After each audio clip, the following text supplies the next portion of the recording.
Европын харанхуй мянганаас гаргасан соёлын эцэг Да Винчи, Микеланжело, Макиавелли гэж одоо төр ёсны том сургаалыг хийсэн.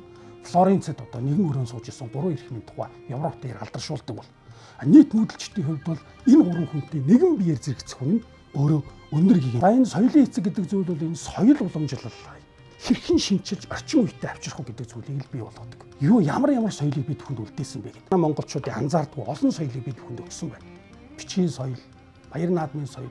Их эзэн баг Чингис хаан намар болдог цагаан сарыг хавар болгоод хавар тэмдэглэдэг болсныг өндөр гигэн яагаад тэрийг шинчилсэн юм? Тарины ёс бол хоорондоо барилдлагатай шинэ нэгний өглөө ахмад хүн буйнаа өгж яхад буйныг тосож авж байгаа залуу. Яагаад алган мэлхий өрдөг? Яагаад хөөргөний ёс гэж гаргаад тийм хөөрөг байна гэж хэлээд.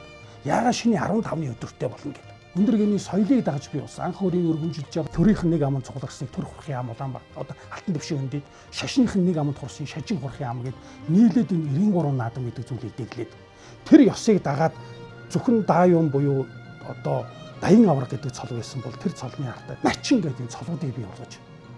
Яагаад төрүүлсэн моринд нь түмэн их гэдэг цолог нь алтар харваа гэж 93 наадам алтаршаад үүний артай талд нь нөгөө даншигын хуралдаа гэдэг зүйл төрийн бүлэглэл бий болдог болсон юм.